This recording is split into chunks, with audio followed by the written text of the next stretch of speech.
Indeed, indeed. Good to speak to you, Danny. Hope you're well. Yeah, Jamie, how are you? Very well, thank you. Yes, and good to speak to you, Danny, off the back of a win for your side. How important, how significant was that result, was that performance against Birmingham? Well, it was obviously an important win. It's an important time in the season. We put it to bed pretty quickly because we have to turn our focus and attentions to Saturday's game. Obviously, they're coming thick and fast, and we've been preparing the last 2 days for the Preston game tomorrow. I'll get your thoughts on that preparation shortly, but just to dwell on that performance, what was the most pleasing aspect of it? I think the way the boys come together. We had a good conversation on Monday. I think a lot of the players spoke and they looked one another in the eye and they maybe spoke about how they're feeling. We spoke about the situation and the consequences of the situation for everybody in the group. I think some of the senior players spoke from their heart. Some spoke and said that they needed the help of everybody around them. And it was great to see the boys coming together and the way they supported each other and fought for each other. And for me, yeah, that was the overriding positive for me. Certainly when I woke up Thursday morning, obviously you're pleased to win, you're pleased to play well. But the thing that I was most proud of was the way the group come together in what was a difficult moment. Mm. Have you seen a change in the mood in camp, in training since that result? No, I think we're still pretty focused. We're certainly not getting ahead of ourselves. It's obviously good to win, but we quite quickly put the result to bed because it's important that we don't get over emotional at this moment. The games are coming very, very thick, very, very fast, and I think when they come as quickly as they are at the moment, we have to make sure that we keep all of our energy. And if we get too high when we win or too low when we lose, then we can waste energy. So no, it's very much about staying focused, staying in the moment. I think you can, in these situations, get caught up with what's just happened, maybe worry about what's about to happen. And for us, it's about staying in the present, and that's where our focus is. How have you found this now congested period of fixtures that you've alluded to already? They are coming thick and fast. And how do you compare it to what the normal season is? And how much do you have to factor into consideration the energy levels of the players and the rotation of the squad? Well, I think there are many challenges. There's no hiding place from that. But we're trying to tackle those challenges head on. Certainly trying to manage the group physically and psychologically is very, very important. We play a Preston team on Saturday that have a real depth to their squad. They have over 24 what I would call real championship players. Credit to them, because I don't think they've got the biggest budget in this division by any stretch of the imagination, but their recruitment has been excellent, and that's given them a real depth to their squad and a real competition for places. And they've certainly been able to rotate their squad, which will help them in these games. And we ourselves are trying to manage the group, and it's the balance between trying to rotate so that you can keep everybody physically fresh, while trying to keep some continuity with your game model. And that's the balance that we're trying to find. Certainly having 5 subs and being able to use 5 subs in games has helped in that respect.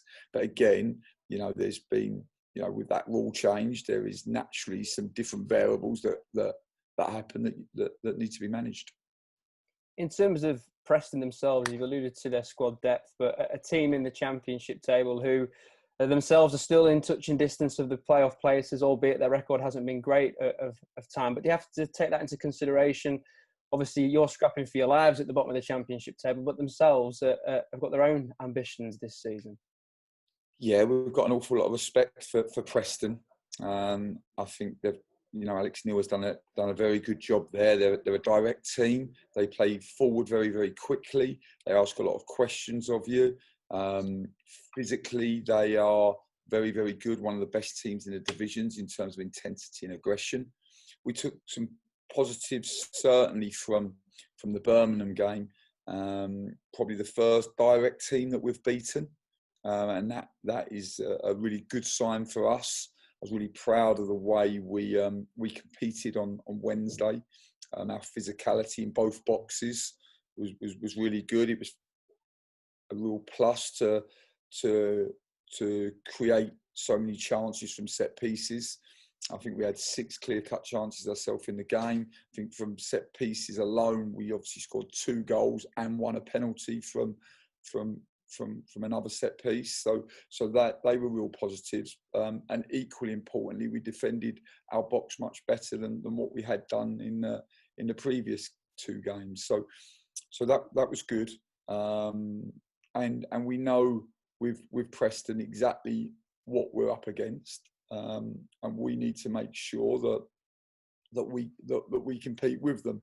They will come and they will try to bully us, and we need to make sure collectively that we stand up, and that's what we intend to do. One element, and you've touched on it there, the set pieces and your potency in the game against Birmingham City. How dependent is it that you have either Fraser Campbell or Steve Mounier on the pitch to be as effective as you were, particularly on the attack in those set piece situations? Well, there's no hiding place that the number 9 has made a huge difference to us as a team. We knew that. We knew that we've done a lot of good work, and there's been a lot of people that have done an awful lot of good work off the back of the lockdown, and we've worked harder than you could imagine in terms of preparing the boys, and the way they've worked has been excellent. We didn't get any value for that in our first 2 games, and consequently we had to accept the criticism that come our way. We knew that we hadn't got what we deserved in those 2 games in the respect of the work that we put in before that. But sometimes this happens, and for us losing both the number 9s was difficult. And I think you look at any team in the country, if you take both their number 9s away, I can only talk from my experience at Lincoln, but we had lots of success. But if you'd have took John Akindi and Matt Reed away from my team, I probably wouldn't have won many football matches in that period. And there's a reason why they get paid the big money in that position. They're obviously a key player. And I think more for us, it's like a double whammy almost when you don't have Fraser and Stevie, because you then have to move Carlin from his favoured position, who's a key player for us, and put him in a position which he's not so familiar with or is not so suited to. So yeah, it's been great to have them back. I thought Fraser did great. Steve, off of very little, did fantastically well. And yeah, there's no surprise to me that we got the performance and the result having both of those players back available to us. Feels like a good selection headache now. So the question is, Mounier or Campbell for Preston? Well, I wish it was a selection headache. Obviously, they're both coming back to fitness, so we have to be aware of that, and we have to look at the 6 games as a whole, because we're now 2nd or 3rd of July. We have 6 games in 19 days now, and we're now going to play tomorrow, Tuesday away at Reading, and now Friday at Luton. So the fact that we started this block of games a day later than everyone else, and we're going to finish them a day before everyone else, seems a little bit unfair. But this is beyond our control. So we're not going to focus on that. What we are going to focus on is what we can do to get to our best levels to be able to be competitive in each of these games. Do you have any fresh injury concerns going into tomorrow, Danny? Not that I'm going to share with you. That's okay. But yeah, the game's coming thick and fast. There's no hiding place from that. And I think you've seen in all of the games. I watched the Middlesbrough whole game yesterday, and watched some of the Premier League games as well. There's a lot of players picking up injuries now, which I think we all anticipated. We had obviously a very small period of time to prepare the players for what is a monster of a schedule, and it's definitely tough physically. But we, like I said, we love football, and we're enjoying the challenges that are in front of us, and it is different. It's a physical challenge and a mental challenge, and I really like that. And I'm enjoying it. I know the players are embracing it too, which is good to see.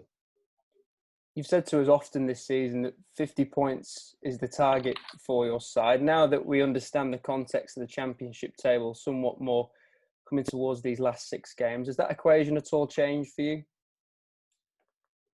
Well, in the history of the competition, I think only once has a team been relegated with more than 50 points, which I believe was Blackburn. I think Peterborough may have been relegated with 50 points. But certainly, you know, for us, that's normally the benchmark. What we're doing is we're on 45 now. We want to get to more points as quickly as we can. And it's a 6-game shootout now, isn't it? There's a number of teams that are involved in the relegation. A lot of the teams at the bottom are winning. This often happens at this time of the season. The Championship is a crazy league at the best of times, and at the moment we're in crazy times. So you put a crazy league in crazy times, expect crazy results. I'm not allowed to bet on football, thankfully. If I could, I wouldn't bet on the Championship. Final question from me, Danny. I just wanted a word on Christopher Schindler, actually. He came in for quite a bit of flack after the performance against Nottingham Forest. There's a few questioning whether or not he should have had a starting place in the win against Birmingham City. Do you think he answered some of those critics in that performance and proved why he is such a pivotal part in your side? Well, Christopher Schindler has been an outstanding player for this club for a number of years. And, you know, I know that the supporters of Huddersfield Town have a really special place in their hearts for Christopher and what he did for the club. Firstly, in the promotion season, to take the responsibility as a centre-half to score the final penalty says a lot about him as a character. I think at the time he was the club's most expensive ever player. And I think he felt the responsibility of that and felt that he needed to repay the club by taking that penalty. And that says a lot about him as a boy, because it's not natural for centre-half to take that penalty in that moment. And then the next season in Premier League One, as you guys call it, he was exceptional with his level of performance week in, week out, and played a huge part in keeping the club in the division. So I don't think Christopher Schindler owes Huddersfield Football Club anything else. But I know what the club means to him. And sometimes he takes a lot of responsibility on his shoulders because he's so desperate for the club to do well. And sometimes I have to remind him just to control what he can control. And the best thing that Christopher Schindler can do for Huddersfield Town and for Christopher Schindler is to focus on his performance and get to his levels, because we know that when he does, there's no better centre-half in the division than him. And it was great, actually. He's the type of kid that will help anyone. He's genuinely one of the nicest human beings I've ever had the pleasure of working with. And he's constantly helping the players. And in his moment of need, maybe off the back of a disappointing performance on Sunday, it was really great to see all the players get around him and help him. And how happy they were for him when he played well on Wednesday. It actually made me feel quite emotional, because it's just nice when you just see human beings being kind to each other. So no, it was good, and yeah, he was pleased with his performance. He was proud of himself, and we were proud of him. Danny, thank you a lot, and good luck for tomorrow as well. Thanks, Jamie. Mel, you still with us? Yes. Fantastic. Over to you, mate. I don't know whether Danny can hear me or see me, but I'm still here anyway. Well, I can hear you and see you, which Oh both are dear. Great stuff. Hiya, Danny. Okay. It's good to see you finally on one of these calls. There we go. Yes, yeah. We've had Yeah, some yeah, problems. Modern technology. yeah. Absolutely. Well, that's probably me rather than technology, but there we go. Um, Obviously, there's a lot going on in the division. You've talked a lot about focus, but how difficult is it keeping people's minds off the other games that are surrounding the relegation battle, Danny? For me personally, it's not difficult at all because I just focus on what I can control. I've always done that. For the boys, we encourage them to do the same. I think recently we've just been behind the fixtures, which sometimes can make it more difficult. This week we get a chance to get ahead of the fixtures almost with the Tuesday game and the Friday game.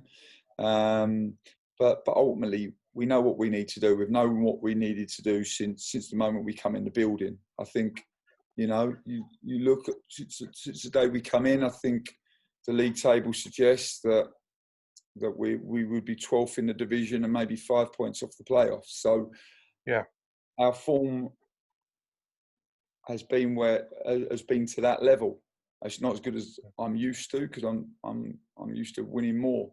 But from where we were as a football club to where we are now, we've made gradual, steady progress, and I think we've taken 9 points out of the last 6. I think we've taken 14 points out of the last 10, and we need to make sure if we can maintain the form that we've shown since the moment I've come into the job, between now and the end of the season, then we will accumulate the necessary amount of points to stay in a division. And like I said, we know it's a crazy league. We know it's a crazy time. We know that there's an awful lot of emotion around. But this is a time for calm. It's a time for composure, time for clear minds, and time for us to make intelligent decisions and use all of our energy to affect the group in a positive way. Yeah. The clean sheet was obviously really encouraging the other night. You've sort of fringed on this, but I mean, Jonas Lössl said that he thought Richard Stearman and Shindy were the joint men of the match. But, another 6 clean sheets takes you to 51 points, Danny. Your job done, possibly. Well, it's a lot easier to win football matches when you keep clean sheets. There's no doubt about that. It's much easier to win games 1-0 or even 2-1 than 3-2 and 4-3. So certainly, defensively, it's hugely important, and we defended a lot better. Again, I go back to it. Having a number 9, you don't realise how much of effect that has on everything. When you have a number 9 that you can play up to and into, then you don't have to rely so heavily on the build phase. And we were asking our defenders to do an awful lot to try to build our play so that we could get the ball to our front players. And when you do that, obviously naturally you have to open your team and make the most of the space. Unfortunately, then when you lose possession, you're asking your defenders to do an awful lot. And when a lot of their energy and focus is on building, then they have less energy and focus on and to be powerful in the defensive moments. So bringing the number 9 back has given us a bit of a balance, and that's what we've always tried to be, and that's what we wanted to be, and that's I think what we were on Wednesday night against Birmingham. Yeah. Moving on from that, obviously you brought Elias Kachunga back. Why did you bring Elias back into the team? What do you see as his qualities? And, he's one of those who's out of contract. Would you like to keep him, Danny? I think when you look at Katcha, he brings so much. His heart is for Huddersfield Town. Trust is so important. Football, for me, everybody has my trust until they abuse it.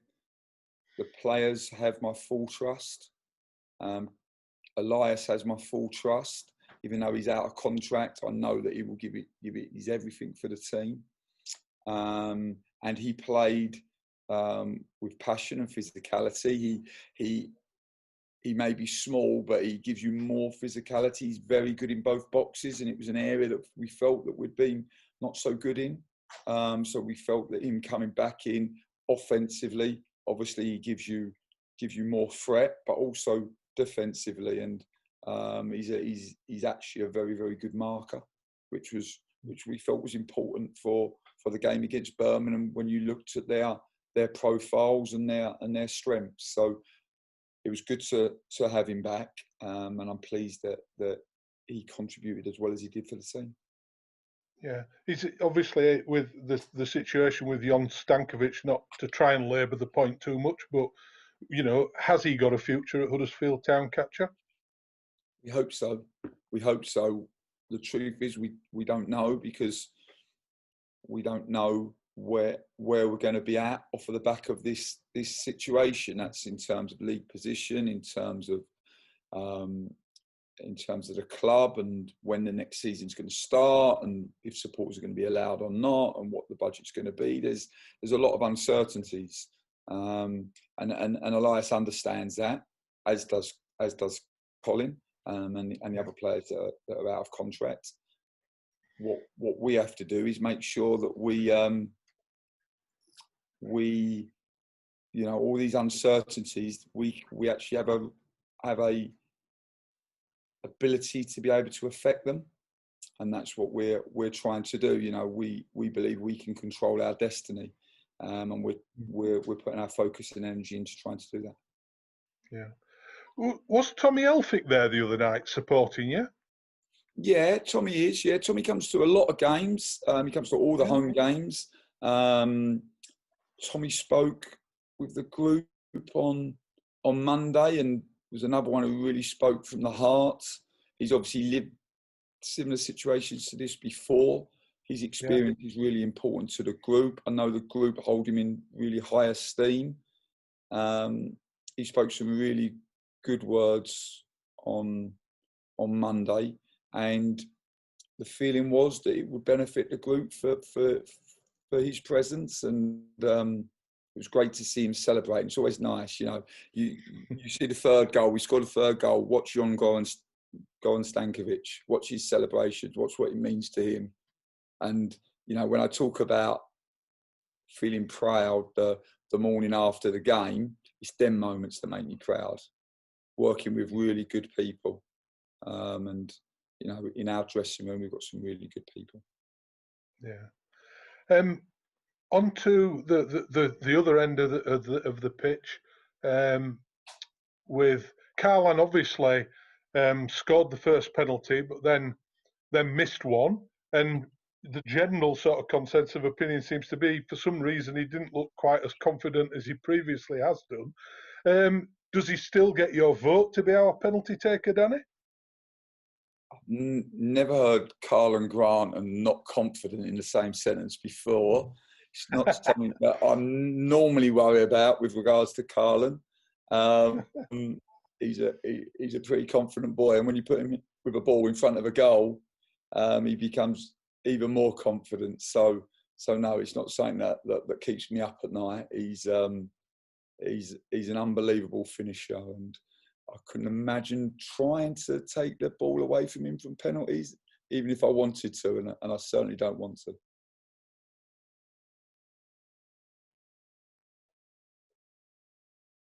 Looks like he's gone. We've had our 20 minutes of Mel.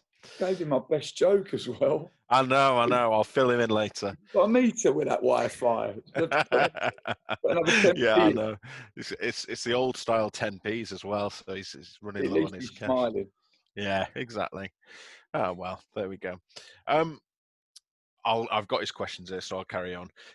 Is Harry Toffolo the first name on your team sheet these days, Danny? He obviously had a big impact in terms of his crosses and set pieces the other day. He's normally the third person on my team sheet because he wears the number 3. No, Toss has done great. He did want 3 assists on on Wednesday. But I just reminded him that his first job is to defend, and had a go at him for getting outside of the ball line on a couple of occasions when I want him more narrower.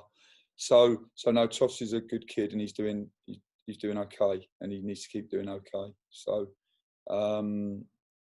like I said, he's a good kid with a great attitude, and we're really pleased with the progress that he's making and the way that he's adapted to this level. But he's only 10 games in to be a championship player. You've got to play 50 good games, so he's about 40 short yet. Yeah. And you mentioned Chris Schindler earlier. He's played every single minute of every single game so far this season. Is that something you're looking to maintain, or is he in the same boat as everyone else in terms of protecting against burnout? I'm not sure you're protecting against burnout, because they've had a pretty good break in lockdown. So I don't think it's burnout that you're protecting against. You're just protecting at the accumulation of games in such a short space of time. I don't think that's a decision that you can make here and now. Shins has played every minute of every game. That is the aim of footballers. That's what they're meant to do. And I'm not into giving them too much credit for doing that, because normally I have 5 or 6 that maybe have played in every second of every minute of every game. And I think that's actually what you need to have a core of players that can do that if you're going to be successful consistently, because I think that's something that can really give you consistency. But no, I think what is very important for us to do is to keep focused on the next game ahead of ourselves, keep making sure that we do all we can to recover as quickly as we can after games, then try to make some really good decisions as to where people are physically and mentally before selecting the next team. And obviously there are always a number of variables with regards to team selection. I think with the games come as quickly as they are, there just becomes some more variables that you have to consider, and that's our job, to consider all those and try to pick the best team for the next game. Cool. And how tempting is it to look at other results? Because we've seen Hull last night, Charlton play tonight, Stoke and Barnsley play each other tomorrow. I think we might have touched on this before, but how important is it to keep an eye on those? How tempting is it to look at those other results? Someone's going to win, someone's going to lose, someone's going to draw. Teams are going to accumulate points. This is football. This is what happens in leagues. We just have to worry about what we can affect and control. And I love football, so I'll always watch the games. I know I joke and say that I sit there with my opposition's hat and scarf on. I don't really. It's football. We've got to do what we've got to do. Like I said, I can't say that I was really happy to see the situation at Wigan. I wasn't. I was actually desperately sorry for Wigan as a football club, because I know how much that will hurt their supporters. And I know for a fact it's not their supporters' fault that club is in that position. And I also feel for their management team, who are really good guys, and their players who have done fantastically well. So for us, it's about us, and we have to put all of our energy, all of our focus into playing well and accumulating the points that we need to stay in this division. If we can do that, we can be proud of ourselves, and then we can move on.